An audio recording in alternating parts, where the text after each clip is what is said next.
But you can get no higher than this. Higher. Be quiet, Tiffany. Be quiet. That's what is wrong with you. Stop it! I have never in my life yelled at a girl like this. This black girl got an attitude. This black girl has a defense mechanism too. I feel played at least once a day. I need the treatment that you give the white girls. I know my worth, and it goes past the auction block, bitch. This black girl don't want you to tell her shit. This black girl only wants you to correct her in private. Don't embarrass the motherfucking diva. This black girl feels like people respect diva, so I'ma be a diva. Sweet as Miss Believes when I need to be, and mean when the occasion calls for it. And the occasion always calls for it. Life is worth living. What'd you say? Why you act like you know? It's very important to surround yourself with people that see you fully. I love, I love, I love, I love, I love.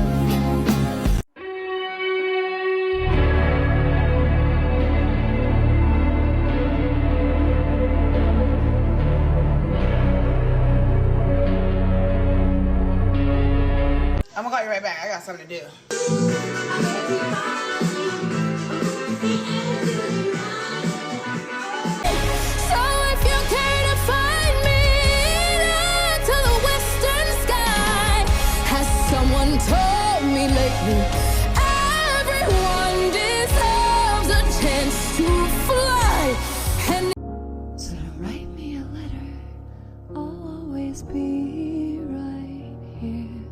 I recently saw this post from a teacher saying she doesn't know if she would lay down her life to protect her students in case there was violence in the building. And a lot of people were like, that's an inside thought. You shouldn't say that out loud. This is why I'm homeschooling my kids. And I disagree. I think these should be outside thoughts. I think we should really start confronting the idea that teachers are expected to be frontline soldiers now because we're so used to violence in our schools. Because she was like, I love my students. I love my job, but I have a baby to get back home to, and I don't know if I would want to make that sacrifice. And people wholeheartedly expected her to make that sacrifice, or to at least not say that she doesn't want to out loud. But teachers aren't soldiers. They're not firefighters. They're not police officers. They have no business risking their lives so that they can do things like teach the ABCs or calculus. And the only reason that we can think otherwise, the only reason that we forget that teachers are people with their own complex lives outside of the classroom and expect them to risk their lives for any reason, is because we have become so used to violence in our schools. And I think more teachers need to point out the fact that they do want to make it home to their families and to their kids at the end of the day as well. And I think more teachers need to be able to say that that is a sacrifice that they don't want to think about making or feel pressured that they need to make without being, shunned or belittled or ostracized. Because all day long, these are the people who, for minimum wage or less,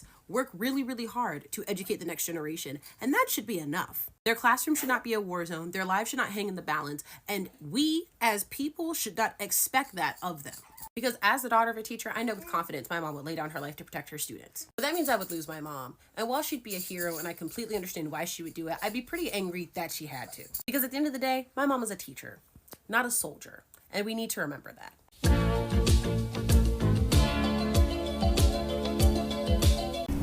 I don't know if y'all heard, my brother and I, we create mini comics. We tell you about them. We got 4 different ones. What's your favorite foods? Duking it out in Epic Battle Royale. We got an alien trying to save the world, but nobody understands. A legendary dark comedy about 2 writers. Never write, always procrastinate, and go on adventures with a talking pet kitten. And lastly, we got a short story about a little girl in a scribbled world. And That's what we do.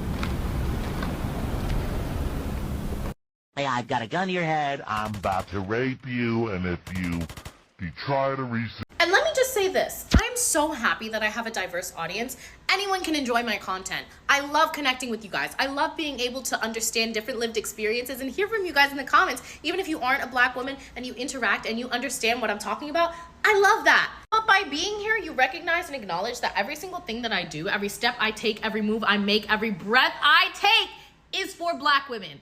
Every single thing. I keep going for black women. Black women make my world go round. Black women made me who I am to be able to do the things that I do on a day-to-day basis. And that is not me trying to be exclusionary, but it is me trying to cultivate something that is for black women specifically. Because a lot of the time we go under the radar and we don't get things that are designated and cultivated specifically for us. So I want to be for us. I'm for us. But anyways, I love you guys. Toodles! Thank you for being here. The gardeners have planted white roses when I specifically asked for red. You could always paint the roses red. What an odd thing to say. So here's another drawing I made. So this is some digital art that I do. First, I wanted to say thank you to the 100 new followers I got in less than a week. This is actually insane to me. How fast we're growing as a little creative community and how consistent the feedback and all the love and support that I'm getting. I love showing this digital art because you get to actually see the process of me making art, the strokes that I'm making and all of the creative techniques I'm implementing. I hope you like it. Don't forget to like, share, and follow this page for more art. Peace.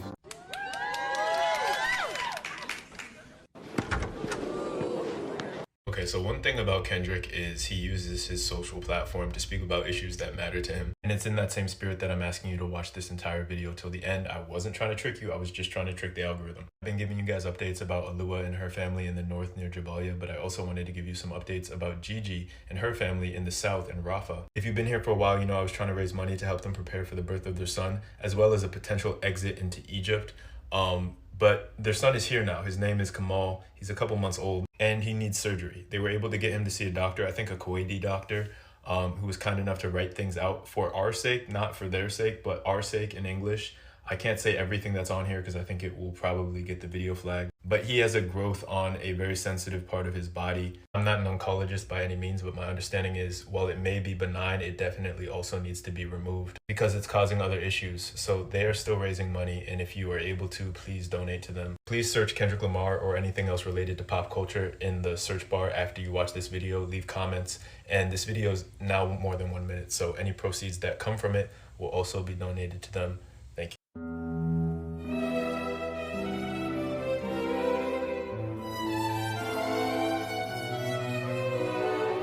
I don't know, I just feel like black people gotta let go of the homophobia. Like, bitch, it's never gonna go back to the way it used to be. Like, it's never gonna, they loved to, back in my day, we ain't have trans, we ain't have gay people, da, da, da.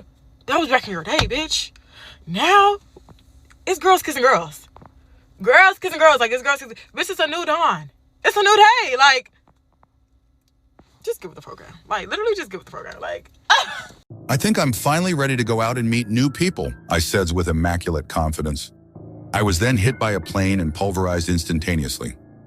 I just finished reading TikTok's 50-page emergency application for injunction pending Supreme Court review, so you don't have to. Let's break down some key points, including why the government wants to ban TikTok in the first place, the lies the government has been spewing to manipulate the general public, and what TikTok thinks will inevitably happen. So point number one, politicians want to ban TikTok because they claim it amplifies pro-Palestine content. Take Mitt Romney, for example. He's one of the loudest voices accusing TikTok of amplifying pro-Palestine content. He claimed that TikTok had an unusually high number of posts about Palestine. These are his own words. If you look at the postings on TikTok and the number of mentions of Palestinians relative to other social media sites, it's overwhelmingly so among TikTok broadcasts, end quote. So this isn't about national security then. It's about censoring people who speak out against oppression. Point number two, politicians claim that TikTok is controlled by the Communist Party of China. This is another one of their dirty, gutter snipe lies. TikTok isn't owned by any member of the Chinese Communist Party. TikTok is owned by ByteDance, a Cayman Islands-based company, and it is primarily controlled by institutional investors. TikTok Inc., the company that operates in the United States, is independent. That's right. No one from mainland China owns TikTok. In fact, TikTok isn't even available in mainland China. It's used in over 170 countries worldwide, just not in China. And side note, I honestly wouldn't give a damn if Xi Jinping himself owned 100% of TikTok. Only an idiot will let the United States government tell them who their enemies are. But let's continue. Point number three, TikTok stores user data in China. Surprise, surprise, another lie. TikTok's US recommendation engine is stored entirely on Oracle servers in the United States, with Oracle having full access to the platform's source code. The United States government has even implemented measures to ensure data security, with the NSA overseeing TikTok's source code and monitoring user data. And TikTok has spent over $2 billion on Project Texas, voluntarily securing U.S. data and preventing any so-called foreign interference. If national security was truly the issue, we'd be seeing evidence of this concern, not just baseless accusations, government, okay? Point four, at least 17% of Americans rely on TikTok to stay updated on what's happening in the world. 17% of Americans get their news from TikTok. For millions, it's not just an app for entertainment. It's a primary source of news and communication. Banning TikTok would silence small businesses, activists, and everyday citizens who have no no other platform to express themselves because they're all censored. Point 5, TikTok is being unfairly targeted. Why is Congress targeting TikTok specifically? The answer is simple.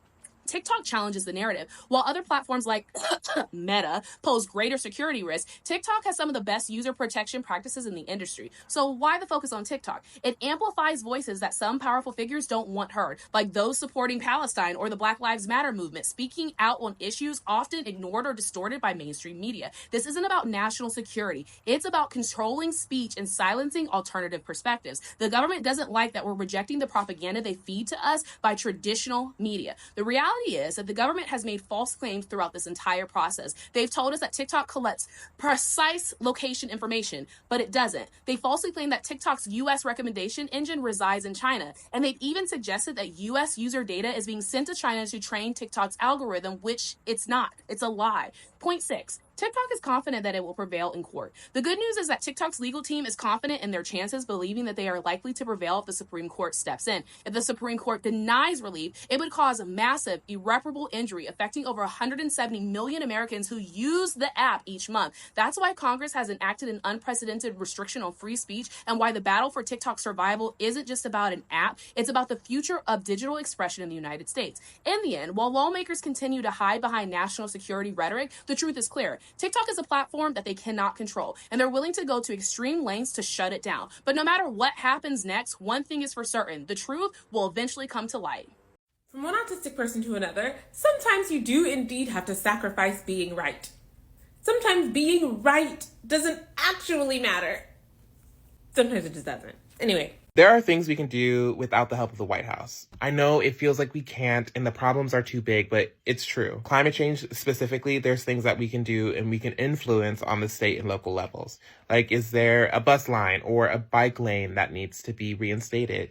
That way it encourages people to use public transportation more often. Is there a town hall coming up where you can use your voice and advocate for your community? Especially in how we can make a difference in how we treat our earth. It's anything, right? Like, can you vote on adding more water fountains and schoolhouses? Anything like these will help make things better. And whereas it's not the fault of the individual, I think there's things we can be doing tonight, next week, next month. And I can't stress this enough. It just feels like we don't have access or the power to do so. And I don't even think of all the ways to shake some shit up. I just hope that we can eventually break out of that mindset that we are sheep and that the government is the shepherd. 16 carriages driving away while I watched her ride with my fears away to the summer sunset. Don't stop! What a swamp beast. Flyest bitch up in the room, I need a cockpit. I need some Peter for this pussy, they want the crock print. I'm finna air these DL niggas out the closet. I let it in, I let it out. I'm a bi bitch, but I need that pussy now. If he is gay, then I am gay and we are now. Me and Tyler finna take your bitch down. Merci, keep it cute when you're in my city. I'm about 2 A-cup titties. I don't need you cause I already fucked me. I don't need a range when I got an airport. I don't need a plane cause the airport flow. Out New York, walk around bed told. I don't need a passport, I'm a swamp bitch. Don't stop, don't stop, don't stop, don't stop, don't stop, don't stop, don't stop. I air this bitch out like a queen. I send your ass back to the streets. I spray your whole block with LaFleur. He gon' eat this pussy up cause it's sweet. Percocets and natties looking for a fuck I could give. All these hating bitches plotting why they can't let me live. So do I look like it?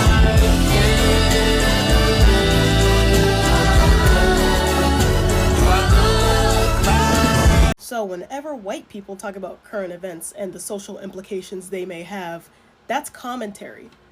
But when black people do it, they're think pieces. That's all I'm gonna say.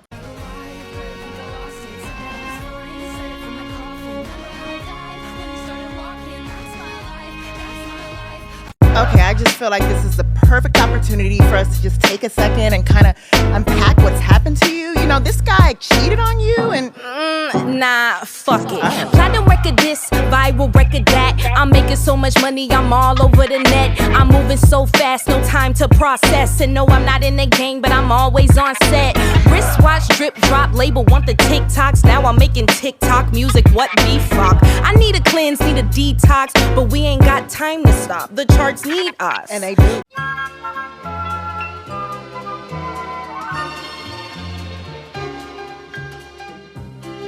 If they canceled Sesame Street, they're going to go after libraries next.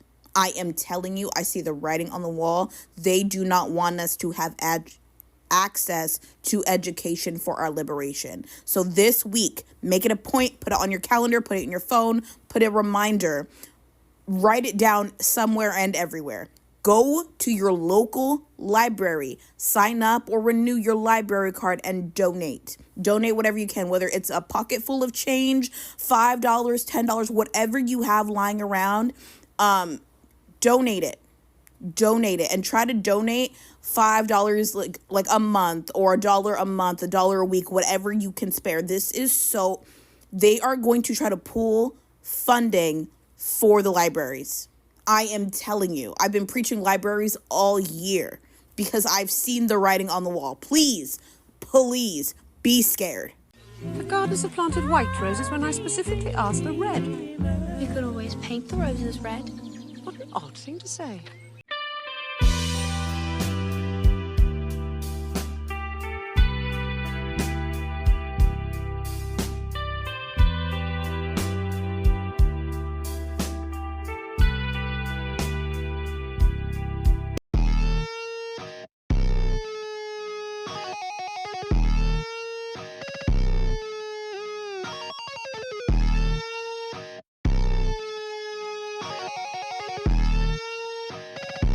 So look, I know for a fact that sometimes when I speak, it sounds like I take the road less traveled by, but you gotta understand, I just love using colorful language. I use a lot of silly words. I may be unnecessarily vivid and descriptive, but that's just how I express myself. And if you have a problem with that, I hope the fruits of your labor grows mold. And I'm so serious. If I'm being honest with you all, I am canonically unserious, I fear. And I really do hate when I have to code switch for a casual conversation. Like what? Not for real, because I know I can say something simple like, hey y'all, I'm feeling a bit hungry. Let's go get some food. But I just can't resist the urge to say something like, hey twin, I'm feeling way more than a bit peckish, you feel me? We need to find us some calories. I have the burning desire to grow horizontally. You know what? Just check me out real quick. I remember a while ago, me and my homeboy was at this small party holding a conversation with a group of people. And I'm gonna keep it a buck. At this point in time, my blood was completely flammable. But that's neither here or there. At one point, somebody asked me like, hey, if we throw another party, would you guys come? And with the quickness, I say indubitably. Then everybody just went dead silent. And I'm over there like, damn twin, is the ping too high? Do we need a break from the ads? What's going on? Somebody breaks the silence and says, damn, you and that dictionary locked in. And I couldn't help but to think to myself like, wow, are we experiencing a cognitive deficit? Is this not an everyday word? What's going on?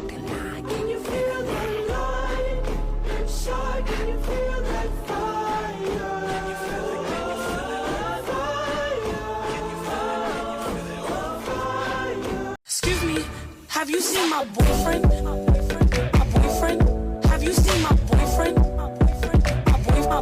Have you seen my boyfriend? Have you seen my boyfriend? I don't mean to call you no bitch, but bitch, this motherfucker is clean.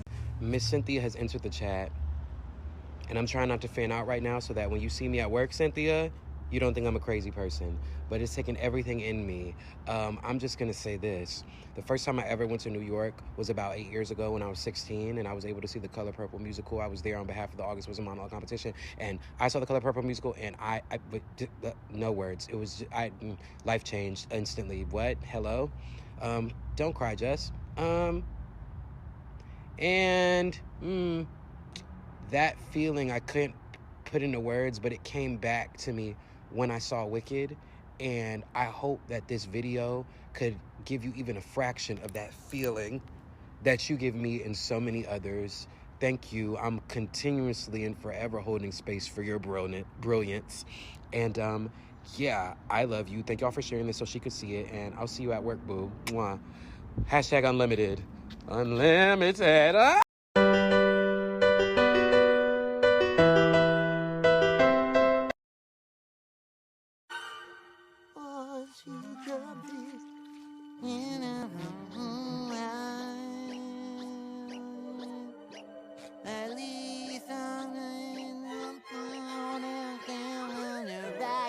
They are not out of touch. They are gaslighting us. They are not out of touch. They are gaslighting us. Again, they are not out of touch. They are gaslighting us. They are not out of touch. They are gaslighting us. And in closing, they are not out of touch. They are gaslighting us. Ain't no other king in this rap thing, they siblings. Nothing but my children. One shot, they disappearing. I'm in a city with a flag be getting thrown like it was pass interference. Padlock around the building. Crash pulling up an unmarked truck just to play freeze tag. With a bone to pick like it was sea bass. So when I've just been made aware of Mask Cynthia's existence. They just told me about Stud Cynthia Erivo. Let's just say something has changed within me. Something is not the same.